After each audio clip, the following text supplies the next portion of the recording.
बहुत बहुत स्वागत है आप सभी लोगों का आज के सेशन में। और मेरा नाम नितिन चांदना है और मैं ओके लाइफ ईयर में हेड हूँ डिस्ट्रीब्यूटर रिलेशंस डिपार्टमेंट का। और डिस्ट्रीब्यूटर रिलेशंस डिपार्टमेंट में सेल्स आता है, मार्केटिंग आता है, ट्रेनिंग आता है, स्पेशल इवेंट्स आता है और रूल्स ऑफ कॉन्डक्ट आता है। ये सारी चीजें आती हैं और ये सारी चीजों को मैं हेड करता हूँ। और ये सेशन हम आज आपके लिए लाए हैं जिसका नाम है सेल्स प्रोसेस। तो अगर हम कल की बात करें तो कल हमने सीखा था अंडरस्टैंडिंग सेलिंग। सेलिंग क्या होता है और सेलिंग से रिलेटेड गलतफहमियां हमारे जो मन में होती हैं वो क्या हमने कल डिस्कस की थी। और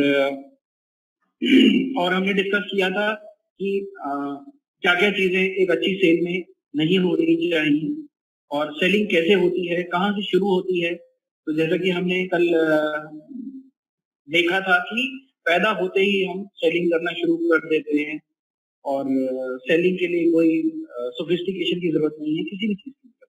आज उसी का नेक्स्ट पार्ट है जिसको हम कहते हैं सेल्स प्रोसेस। और सेल्स प्रोसेस में सबसे पहले हमारे पास जनरली आता है लिस्ट बनाना। तो यहाँ पर हम उससे भी पहले चीज लाते हैं जिसका नाम है प्रोस्पेक्टिंग। तो आज हम बात करेंगे प्रोस्पेक्टिंग के ऊपर। सो प्रोस्पेक्टिंग क्या होती है और कैसे की जाती है। सो जैसा कि आपने इस बिजनेस में देखा है, कुछ लोग नए होंगे, तो जब हम ज्वाइन करते हैं तो किसी ना किसी कोई ना कोई हमारा जानकार व्यक्ति होता है जो हमें इस बिजनेस को ज्वाइन कराता है। और हमारा भी काम क्या है, ये बिजनेस कैसे बढ़ता है कि हमें भी कुछ लोगों को ज्वाइन कराना है, कुछ लोगों को प्रोडक्ट्स शेयर करने हैं। तो धीरे धीरे और खुद हमने 100% यूजर बनना है और धीरे धीरे ये बिजनेस चल रहा है। सो सबसे इम्पोर्टेंट जो पार्ट है इसमें, इस इंडस्ट्री का कह लीजिए या इस बिजनेस का कह लीजिए या आपके बिजनेस का कह लीजिए, वो है प्रोस्पेक्ट। प्रोस्पेक्टिंग को अगर हिंदी में अगर हम हिंदी में इसको जानेंगे तो इसका मतलब होता है नए लोगों को ढूंढना और उनको प्लान करना। सो प्रोस्पेक्ट। अब प्रोस्पेक्टिंग कैसे की जाती है, उसका फर्स्ट स्टेप क्या। तो सबसे पहला काम हम क्या करते हैं, आइडेंटिफाई करना है अपने प्रोस्पेक्ट को कि कौन सा व्यक्ति हमसे सामान लेगा, कौन सा व्यक्ति हमारे साथ जुड़ेगा, कौन सा व्यक्ति दोनों काम करेगा, कौन सा व्यक्ति पार्ट टाइम काम करेगा, कौन सा व्यक्ति फुल टाइम काम करेगा। तो ये जानना बहुत जरूरी है। तो अब सबसे पहला काम हमने क्या करना है, लिस्ट बनानी। लिस्ट कहां से बनाएंगे, सिंपल मोबाइल फोन से, है ना। तो हमने क्या लिस्ट बनानी है, whom do you know, हम किस किस को जानते हैं। तो हमारे मोबाइल में जितने भी नंबर हैं, है ना, अगर आपके मोबाइल में नंबर है तो ऑब्वियस सी बात है कि आप उसे जानते हो। तो हमने पूरे मोबाइल फोन में से जितने लोगों की लिस्ट है उनका नाम और नंबर कागज पर लिखी। तो मान लेते हैं हमारे पास आपके मोबाइल में 1000 लोग थे, तो आपने 1000 लोगों की लिस्ट बनाई। बहुत अच्छी बात है, वेरी गुड। अब सेकंड स्टेप क्या करना है कि क्या वो भी आपको उतनी ही अच्छी तरह से जानते हैं जितनी अच्छी तरह से आप उनको जानते हैं। अब अगर मोबाइल में 1000 लोग हैं तो 1000 लोगों को आप एक जैसा लेवल पे नहीं जानते। किसी को बहुत अच्छा जानते होंगे, किसी को थोड़ा कम जानते होंगे, किसी को बहुत कम जानते होंगे, कई खाली रेफरेंसेस के नंबर होंगे जो आपके दोस्तों ने दे दिया, यार उससे बात कर लेना, कोई आपको काम था तो आपने कोई नंबर मांगा तो उन्होंने एक नंबर आपको। सो अब उस 1000 लोगों की लिस्ट में से हमें क्या करना है, हमें वो लोगों को निकालना है जिनको हम बहुत अच्छी तरह से जानते हैं। सो लिस्ट कितने लोगों की रह जाएगी 1000 में से, 100, 200, है ना। और उसमें से आपसे प्लान या प्रोडक्ट कौन खरीदे। उस 200-250 की जो लिस्ट बनी है उसमें से आपको फिर निकालना है कि कौन आपके खाली कहने पे प्लान ज्वाइन करेगा। सो अगर आप इस लिस्ट को छोटा करेंगे, इसमें से ढूंढेंगे तो 5 से 10 लोग मिलेंगे इनिशियली। 5 से 10 लोग ऐसे निकलेंगे जो आपके कहने पे ही काम कर देंगे, उन्हें कुछ समझाने की जरूरत नहीं है, आपके विश्वास पे, आपके लिए जैसे मतलब अगर हम कहें तो आपके लिए जान देने को तैयार, मोटा मोटा। तो ऐसे 10 लोग हमें उसमें से निकालना, 10 लोग निकाल लिए। अब पहले उन 10 लोगों को आपने फोन, अब उन 10 लोगों को फोन करने से क्या होगा, वो 10 के 10 ज्वाइन कर जाएंगे और आपका कॉन्फिडेंस लेवल बढ़ जाएगा। अब मान लेते हैं कि वो 10 लोग आप नहीं निकालते और आप रैंडमली कॉल करना शुरू करते, तो हो सकता है 25 लोगों को आपने कॉल किया तो 25 लोग मना कर, तो अगर 25 लोगों ने मना कर दिया तो मोटिवेशन लेवल मेरा कैसा होगा, ऑब्वियसली डाउन चला जाएगा कि यार मैं तो लोगों को फोन कर रहा हूँ लेकिन रिस्पॉन्ड नहीं कर। लेकिन अगर पहले 10 लोग आपको रिस्पॉन्ड करें, उसके बाद अगर 50 लोग मना भी करें तो भी आपका कॉन्फिडेंस लेवल नहीं गिरे। तो इसलिए बहुत जरूरी है प्रोस्पेक्ट को आइडेंटिफाई करना कि कौन व्यक्ति हमसे समान है या प्लान में जुड़े। आपको समझ आ रही है ये बात? क्लियर है? वो लोगों को निकालना है जो लोग इनिशियली आपके कहने पे ही काम करें। उसके बाद अब इस लिस्ट में क्या होता है, इस लिस्ट में एक और चीज है जो कि बड़ी टेक्निकल है, वो है रिश्तेदार, है ना। तो अब आपने अपने रिश्तेदारों को प्लान पक्का दिखाया हो, लेकिन 99.9% रिश्तेदारों ने ज्वाइन नहीं किया। क्यों नहीं किया, इसको भी समझ लेते हैं। रिश्तेदारी भी एक बड़ा कहने को सेंसिटिव टॉपिक है, लेकिन अभी हम बात कर रहे हैं तो अभी हम बात कर लेते हैं। तो अगर मैंने प्लान दिखाया है तो मैंने अपने चाचा को प्लान दिखाया होगा, मैंने अपने ताया को प्लान दिखाया होगा, बुआ को दिखाया होगा, फूफा को दिखाया होगा, मामा को दिखाया होगा, मामी को दिखाया होगा, मासी को दिखाया होगा। ये रिश्तेदार हैं मेरे, ये आपके रिश्तेदार नहीं है। सिंपल है बड़ा, ये जितने भी रिश्तेदार हैं ये आपके रिश्तेदार नहीं है, ये आपके मम्मी पापा के रिश्तेदार है। तो मासी जो है वो मम्मी की बहन है, मम्मी का रिश्ता है, आपका रिश्ता नहीं। आपके रिश्तेदार कौन होंगे, इन लोगों के बच्चे। तो आपके मामा का जो लड़का है या लड़की है, उसको अगर आप प्लान दिखाएंगे तो उसको समझ में आएगा। लेकिन अगर आप मामा को या चाचा को या ताया को दिखाएंगे तो उनको समझ नहीं आएगा। क्यों नहीं आएगा? क्योंकि ईगो आ जाती है सामने।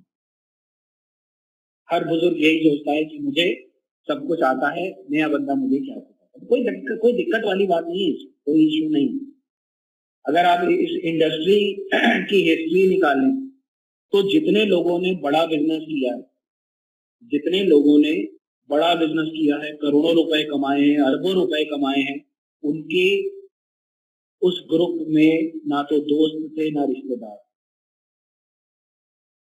सब एक्वेंटेंसेस से काम चला।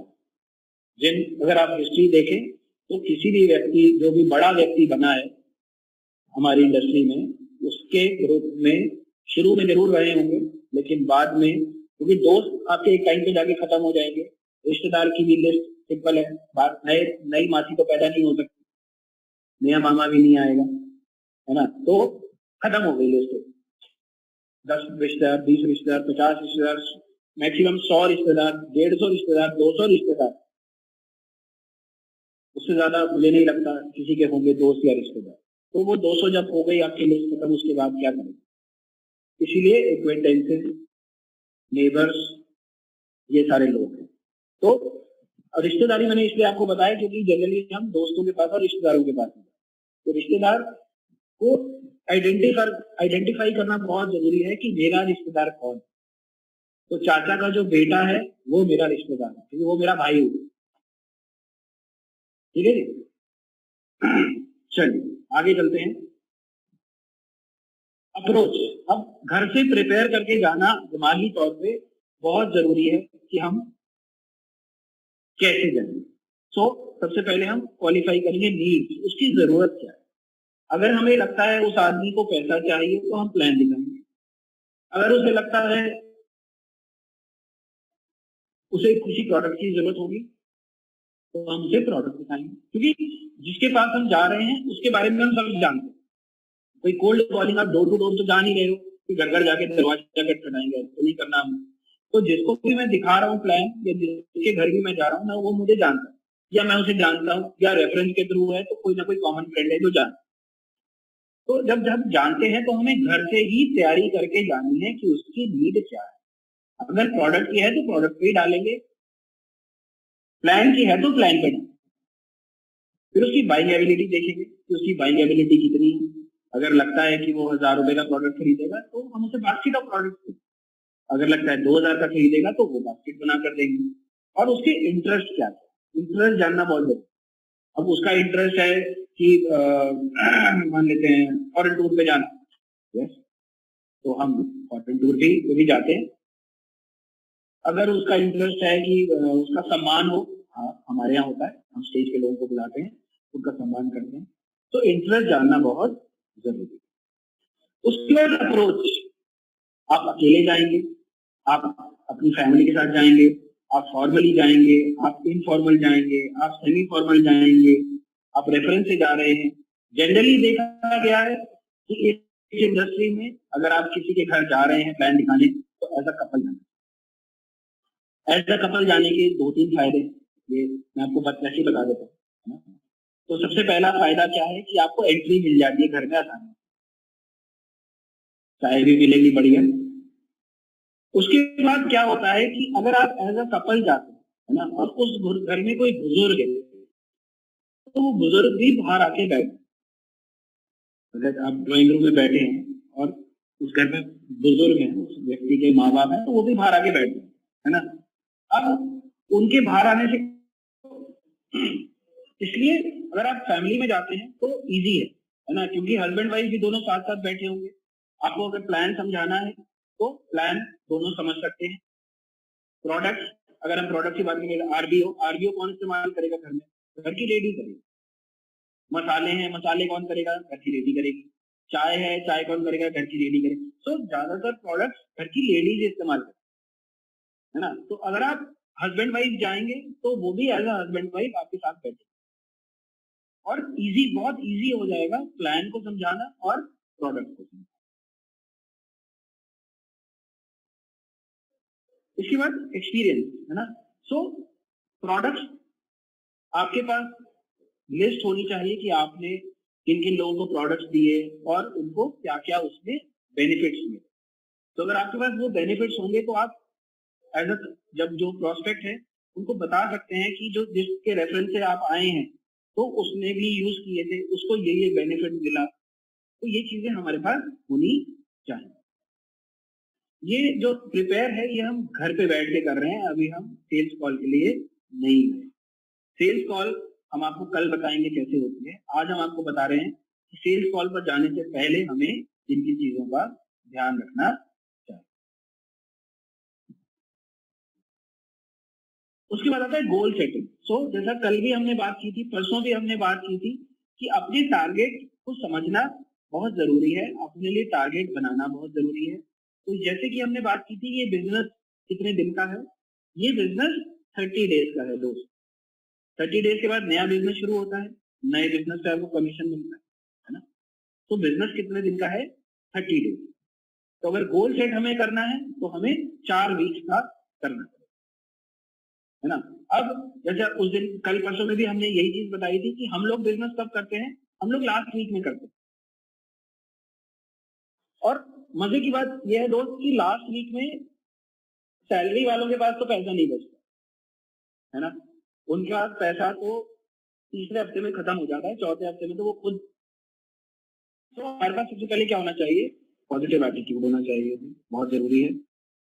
एप्टीट्यूड के बारे में भी आपको हम बताएंगे, और आर्मामेंट भी आपको बताएंगे।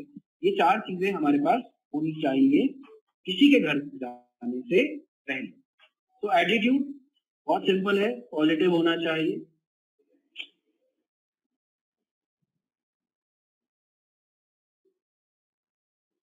तो एक जो किश्ती वाला होता है वो उठता है और वो इसको छोड़ने जाता है। तो सारे किश्ती वाले से कहते हैं, यार क्यों इतनी मेहनत कर रहा है, एक ही आदमी है, उसको इतनी दूर ले जाएगा, फिर वहां से खाली आएगा। वो बोट वाला क्या कहता है कि अगर मैं नहीं जाऊंगा तो मैं ये 1 रुपया नहीं कमाऊंगा। सो एटीट्यूड, पॉजिटिव एटीट्यूड होना बहुत जरूरी है।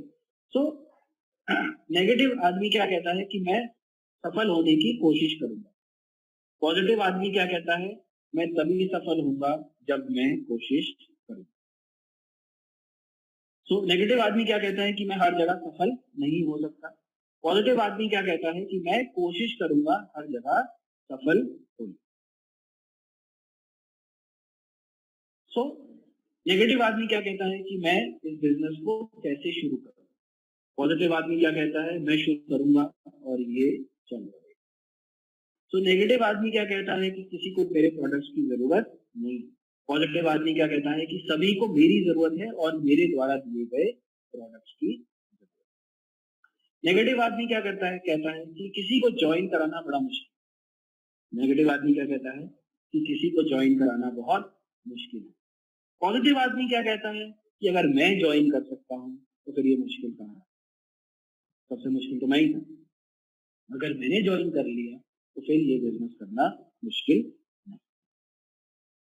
अटायर, सो कपड़े, यहाँ पर हम कहते हैं कि you are what you wear, है ना। तो जो आप पहनते हैं उसी से आपका पर्सनैलिटी डिफाइन होती है। और जब हम मीटिंग में जाते हैं, आप शादी ब्याह में जाते हैं, किसी फंक्शन में जाते हैं, तो क्या होता है, हम बड़ी अच्छी तरह से तैयार होके जाते हैं, है ना। मेकअप वेकअप करके, परफ्यूम वर्फ्यूम लगा के, शेव वे बना के, बढ़िया फर्स्ट क्लास कपड़े निकाल के हम जाते हैं।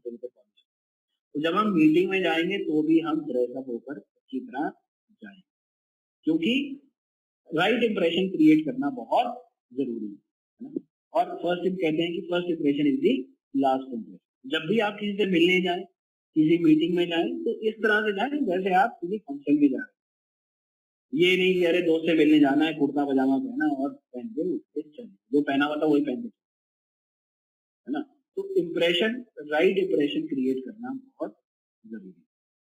तो आपकी बॉडी बोलती है, कम्युनिकेट करती है आपके बालों से, दांतों से, आपकी खुशबू से, कपड़ों से, nail, shoes, belt, chain, ornament, carry, जो भी आपकी बॉडी पे है उस समय, वो सब कुछ ना कुछ बोल। और यहाँ पर हम एक चीज और बताते हैं कि आपकी बॉडी पे दिखने वाली चीजें 12 से ज्यादा नहीं होनी चाहिए। दिखने वाली चीजें कितनी है, 12 से ज्यादा नहीं होनी चाहिए। अगर आप गिनना शुरू करेंगे तो पहली चीज जूते आ जाते हैं, ठीक है। सॉक्स नजर नहीं आते, इसलिए सॉक्स को हम नहीं गिनेंगे।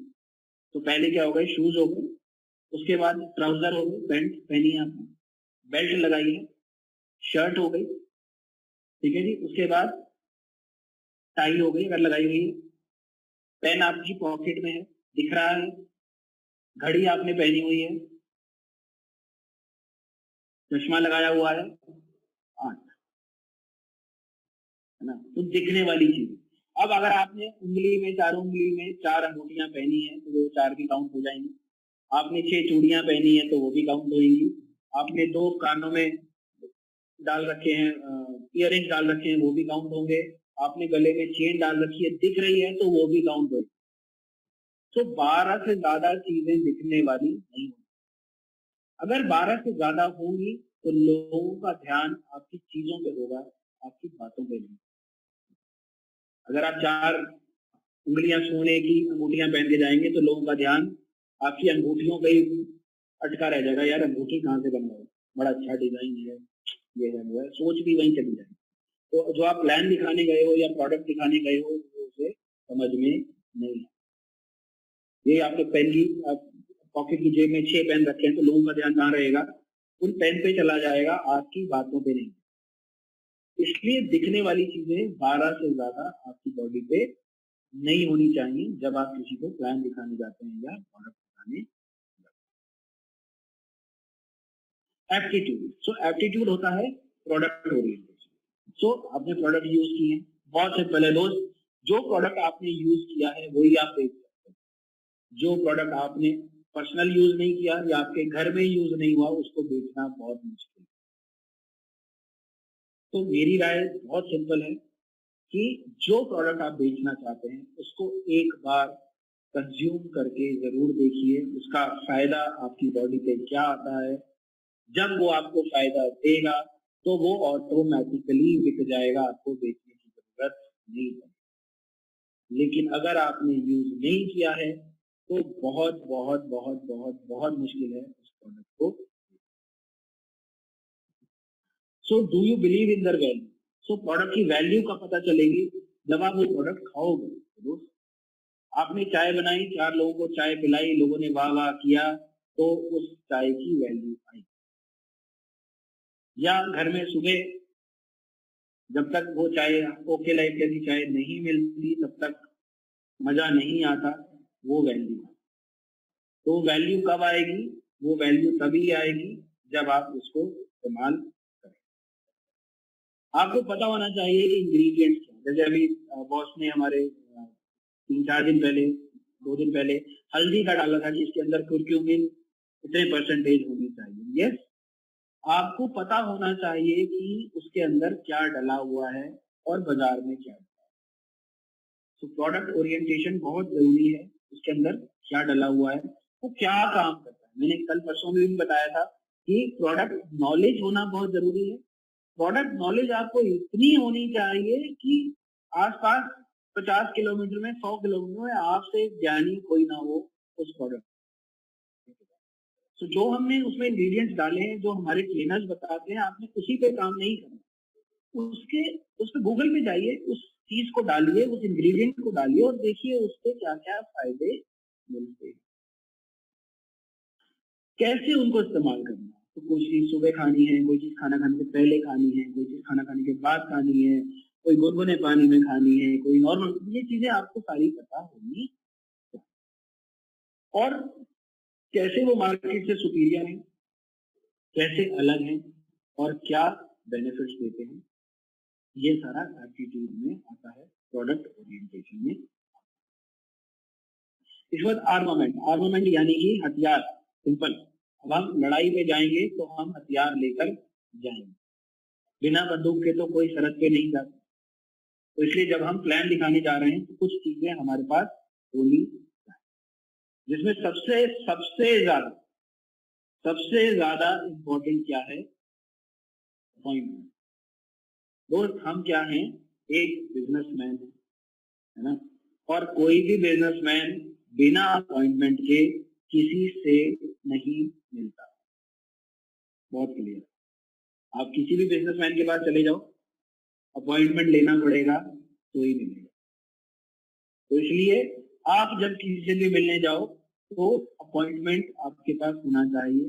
दोस्त, 3 से 4 बजे का अपॉइंटमेंट है तो 3 से 4 तो मेरी बात ही सुननी पड़ेगी और कोई काम नहीं।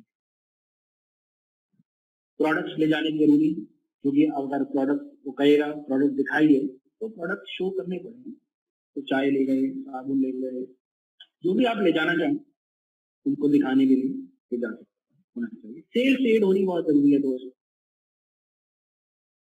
लिटरेचर होना बहुत जरूरी है ना। सो हमने जैसे आप लोगों को वो दिए हैं, प्रेजेंटेशन दिए हैं, उस प्रेजेंटेशन के आप हैंड आउट बना लीजिए, तो एक हैंड आउट छोड़ा है, या आप वो वेबसाइट पे भी डले हुए हैं, वेबसाइट का लिंक दीजिए। अब वेबसाइट कब खोलेगा, कब देखेगा, ये हम नहीं बता सकते, लेकिन अगर आप हैंड आउट छोड़ाएंगे उसके घर में तो वो जरूर उसको पढ़े। सो प्रोस्पेक्टिंग टूल्स होना बहुत जरूरी है। सो आपके पास प्लान होना चाहिए पूरा का पूरा, आपके पास प्रोफाइल होनी चाहिए, ये सारी चीजें होना बहुत जरूरी है। और बिजनेस कार्ड, आपको कार्ड होना चाहिए, pen, clip, diary, order form, ये सारी चीजें आपके पास होनी चाहिए जब आप आपके पास जाएं। तो यहीं तक आज का हमारा सेशन था। कल हम बात करेंगे सेल्स कॉल की। तो हम आपको एक जो साइंटिफिक मेथड है सेल्स कॉल का वो बताएंगे। तो आज इतना ही था। सो बहुत बहुत धन्यवाद आप लोगों का कि आपने अपना कीमती समय हमें दिया। तो थैंक यू वेरी मच।